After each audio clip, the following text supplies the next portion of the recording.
को शो करता था। ये कुछ पद चिन्ह दिए गए थे या कुछ चिन्ह दिए गए थे जो कि किसको शो करते थे उस समय, मूर्ति कला से पहले गौतम बुद्धा के से रिलेटेड चीज़ों को शो करते थे। फिर नेक्स्ट हमारा जो क्वेश्चन है 3 नंबर का, बड़ा ही अच्छा क्वेश्चन है। देखिए इसमें क्या दिखाया गया है, नदियों के प्राचीन और आधुनिक नामों के युग्मों को सही सम्मेलन कीजिए। सही सम्मेलन कीजिए। जैसे कि आप सभी को पता है, वितिस्ता चिनाब को नहीं बोलते। वितिस्ता किसको बोलते हैं? वितिस्ता झेलम को बोलते हैं। झेलम को बोलते हैं वितिस्ता।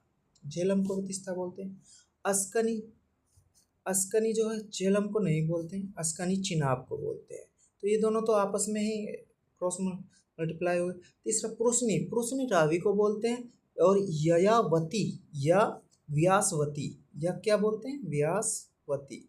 व्यासवती ये किसको बोलते हैं? ये व्यास नदी को बोलते हैं। तो इसमें कुल मिला के हमारा पहला और दूसरा गलत होगा, तीसरा और चौथे नंबर का सही होगा। तो यानी ऑप्शन बी हमारा राइट हो जाएगा। ऑप्शन बी हमारा राइट हो जाएगा। नेक्स्ट क्वेश्चन हमारा क्या है? देखिए अमरावती से रिलेटेड है। अमरावती आप जानते हैं अमरावती कहाँ पे पड़ता है? दक्षिण साइड में पड़ता है।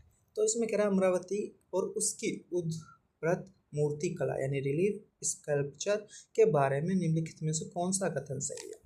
यह निचली कृष्णा घाटी में स्थित था। ये बिल्कुल सही बात है। जो स्तूप बनाया गया था निचली कृष्णा घाटी में ही बनाया गया था स्पेशली।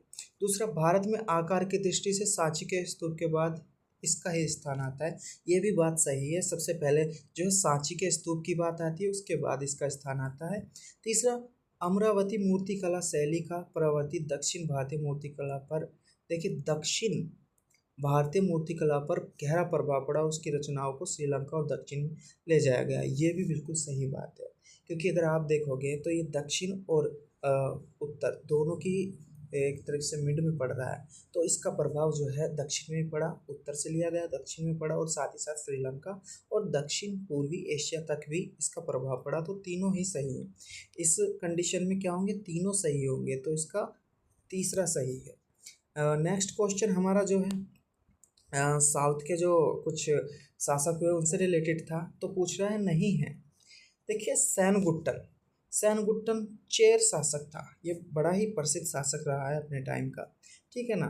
और नेंदुजेलियन पांड्य वंश का था। लेकिन जो हमारा उदयन जनरल था ये चोल वंश से नहीं था। तो कुल मिला के इसमें जो तीसरा आंसर यानी C1 और थर्ड सही होंगे। तो सी आंसर सही होगा।